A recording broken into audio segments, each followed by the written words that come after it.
What's up, everybody? Rob here. So, we're all looking forward to the release of Kingdom Come Deliverance, an open world RPG which takes place in the late 14th century Bohemia, which is now the Czech Republic. And I'm not going to be talking about Kingdom Come Deliverance at all. To be perfectly honest, I just needed some sort of, I guess you can say, a segue to talk about what I'm actually talking about. This is the high quality stuff you can come to expect with me. I actually won't be able to play the game anyway. My computer simply can't handle it. Poor me. But in any case, early 15th century Bohemia, which is where the game takes place, is the scene of one of the major events in world history, something that is highly significant and will serve to be a precursor for the wars of religions that would come in following centuries. It all started with this guy here. This is Jan Hus, who was a priest who thought that the Catholic Church was corrupt and in great need of reform, much like Martin Luther would do in a later century. Unlike Luther, however, Huss would be unable to spread his teachings outside of Bohemia, and he would eventually be captured by church authorities, where he would be imprisoned and executed by burning at the stake, because, burn the heretic. Now, in spite of his teachings really being confined to Bohemia, many of the residents of that country, especially the knights and nobility, were supporters of Huss, at least in theory. So they took his execution rather poorly. They lodged a formal protest at the poor treatment of Huss, which enraged Sigismund, who was the leader of the Holy Roman Empire. He wasn't the Holy Roman Emperor at this point. He was, I think, Prince of the Romans or something like that. Like, not the official emperor yet, but, close enough, details. In any case, he sent his brother, a guy named Wenceslas, who was the king of Bohemia, to quell the unrest. Wenceslas, he's kind of a weak and indecisive figure, and he didn't really take to the task too well. Tensions continued to boil over for a few more years until eventually the Czech Hussite population and the Catholics, who were mostly ethnic Germans, eventually came to blows. In 1419, a group of Hussites threw a number of the king's representatives out of a window in Prague, killing several of them. This is the first defenestration of Prague. Now, I just want to point out something, that this is the first defenestration of Prague, which means that there are several of them. Actually, there's two that are numbered. There was this one here in 1419. There was the second defenestration of Prague, at least that's listed, that was in 1618, which kicked off the 30 Years' War. So this one's going to particular event kicked off the Hussite Wars. You have another defenestration of Prague that kicks off the most devastating conflict in terms of percentage of the population in Europe's history, or at least in Germany's history, which is the 30 Years' War. There's also another defenestration in the 1500s, which didn't lead to a war, and there was also one in the 1940s, which somehow involved the KGB, where a party official got thrown out of a window. It apparently was a suicide until they noticed the bullets in the back of his head. Any case, Prague, stop kicking people out of windows. Seriously, knock it off. Well, in any case, open war broke out between the Catholics and the Hussites. Now, it's way more complicated than that, but that's not what I'm going into here. What I am going to talk about is how the Hussites used specific tactics against their numerically and technologically superior foes. In the early 15th century, the mainstay of battle in Europe was the heavy shock charge of cavalry. And by this era, the knights on horseback that would be completing this charge would be completely encased in plate armor. Knights in general were very difficult to kill. They were highly trained, completely encased in armor that was all but impenetrable. There were, maybe some small gaps in the shoulder, the armpit, base of the neck, back of the leg, stuff like that. But generally speaking, the average person would have a very, very difficult time in actually defeating a knight in open battle. Usually the best counter for knights on horseback were knights of your own, which the Hussites lacked. Now, infantry, if properly prepared, could withstand a charge of lance-armed cavalry, but that's only if the enemy attacked them head-on, which knights, being experienced in warfare, were not particularly fond of doing. They were reckless at times, yes, but they weren't stupid. So an attack on the flank or an attack from behind would be much more likely, and that would absolutely sweep away, pretty much anything. A heavy shock charge against the flank of an infantry formation would be absolutely devastating.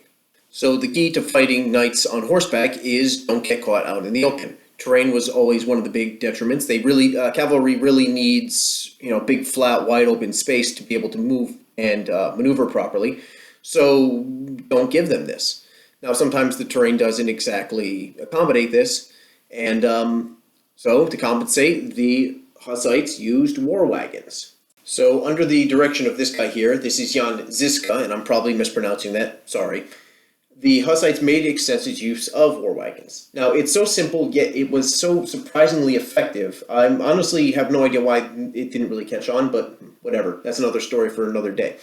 So, to start with, the Hussites would form their wagons into a ring, where the wheels would be chained together, gaps that would then be covered with pavises or very large shields, and this would prevent the wagons from being pulled apart by the enemy. And in this way, they sort of made a mobile fortress. Now, this is very similar to what the Germanic tribes did when fighting against the Romans, and their wagons would be used as a shelter for non-combatants while the fighting takes place elsewhere. The difference here is that the wagons actually were an integral part of the Hussite tactics. If they had the opportunity, a second line of defenses would be placed inside, sometimes made up of shields, sometimes of another group of wagons if they had enough. And if they had enough time, a trench or ditch would be ringed around the entire structure.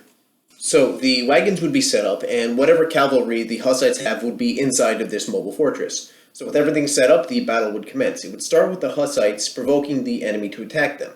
They would send out skirmishers of some kind, sometimes handgunners or crossbowmen and the like, just some kind of small amount of ranged units out ahead of them to antagonize the enemy to rash action. Like I said before, knights were often impetuous. They weren't stupid, but they could be impetuous. And again, this was an era before professional armies, so discipline, while it wasn't entirely lacking, was not quite as strict as a commander would have necessarily liked. In any case, the knights would often form up and then charge at the enemy that was now sniping at them, at which point they would get stopped cold by the immobile wagons. Now, I'm going to shock a lot of people here when I say this, but forts, even mobile forts like this, don't care about heavy cavalry. A guy on horseback is not going to move a structure like you see here. It's just simply not going to happen. So as the enemy approached to near point-blank range, the Hussites would open fire with early handguns, crossbows, bows, and pretty much whatever else they had. Now, at this point, armor, very thick armor, might be able to deflect bullets. There's actually a particular piece in the Metropolitan Museum of Art that has a dent in it to show that it is, in fact, bulletproof from an early firearm. But you know what? Not all armor was bulletproof, and horses definitely were not. Also, many of the wagons, if not most of the wagons, would be retrofitted with screens on them and firing slits in it to keep the gunner or the crossbowman on the inside protected from any enemy counterfire.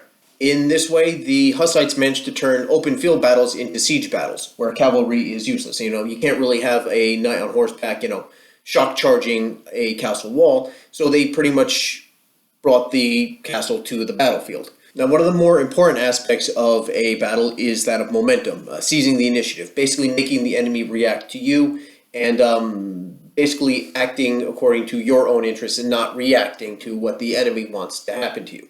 By using this particular set of tactics, the Hussites were able to take momentum away from the charging knights, break their momentum, take away their initiative, and seize it for themselves. So missile units would continue to fire at pretty much point-blank range. The knights would be right up against the wagon for it, and they would be shot at, feet away from them.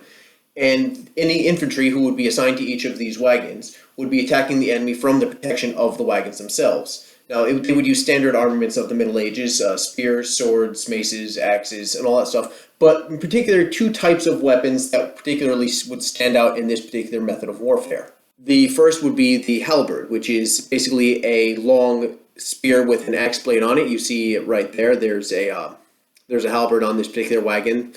And the axe blade could be used to attack directly. You can just chop directly into a knight on horseback, knock him off the horse. You can attack the horse, you can chop into that.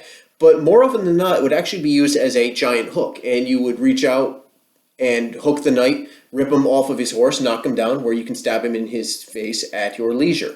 The other weapon was the flail, and not a typical one-handed flail that you're used to seeing when you think about flails during the Middle Ages, but a massive two-handed weapon, and it is almost a symbol of Bohemia, and I think somebody at one point named it like the national weapon of the Czech Republic or something like that, or of the Czech people. I don't know about that, but it was pretty much very closely associated with this particular region.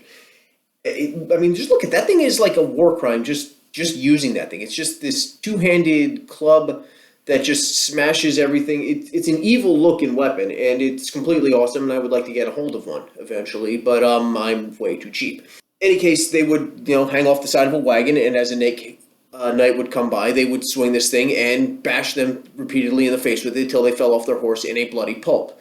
Because, yes, that's an obviously good thing you can be doing with a flail. I mean, what else can you really do with it? It did so surprisingly effectively, though. So, with the attack of the knights pretty much stalled out, any supporting infantry would be getting cut apart by the well-protected missile troops of the Hussites, and they would not be nearly as well armored as the knights, so they wouldn't be nearly as protected against early handguns or crossbows. Any return fire from crossbows, handgunners of their own would be not very effective, given the fact that they would be behind screens. So the enemy would fall back in disarray. At which point the wagons would then be unlocked, and the Hussite cavalry, which would be completely fresh and eagerly waiting, would stream out and cut down the fleeing enemy. They would then be followed by any supporting infantry, just making an absolute massacre of anybody that dared to stand in their way. Throughout all this, I just want to mention that the Hussites did have some degree of artillery, and this could be mounted on top of the wagons, and they did mount it on top of the wagons in some cases, sort of turning their wagons into something along the lines of a proto-tank. So kind of an armored fighting vehicle that has a giant cannon on it that is used to blast apart enemy formations. About 500 years before the first actual tank, recognizable actual modern tank came into existence. So they were pretty innovative in that sense. Now the Hussites were not always passively waiting in their wagon forts, letting the enemy attack them and then countering. They oftentimes took the fight to the enemy, using the wagons in a much more offensive role. They wouldn't necessarily arrange the wagons in a circle or a square formation, this just giant fortress, though they often did. But they can sort them into sort of alleyways, funneling the charging cavalry into specific choke points, and then trapping them inside and destroying the enemy army piecemeal, one bit at a time. One eyewitness, who would later be named Pope Pius II, described the wagons as constantly being on the move, coming together and pulling apart in the middle of battle, trapping and destroying charging knights. And in his words, and I quote, "was like a many-armed monster which unexpectedly and quickly seizes its prey, squeezes it to death, and swallows up its pieces." End quote.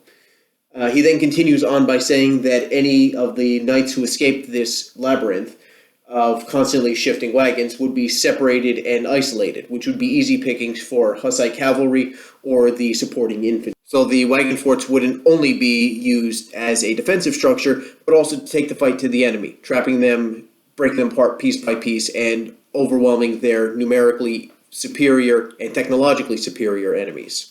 It was the use of these unconventional tactics by the Hussites that allowed them to ultimately defeat the Holy Roman Empire and exert their own independence.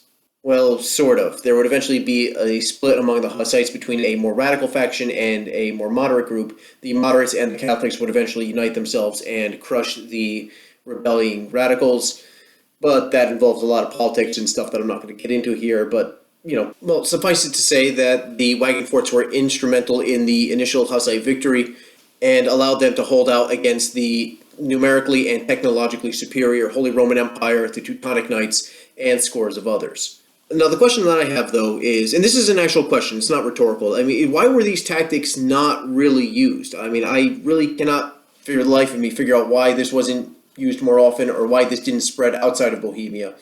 If you know, please leave a comment about that. Maybe you can help me out with that. But any case, that's pretty much it for the video. Hit the like and subscribe button. Share this with your friends. Share it with your enemies too. Really, I'm not going to judge you. You can share it with whomever you want. That's pretty much it. More videos will be coming out whenever I get around to it. And have a good day.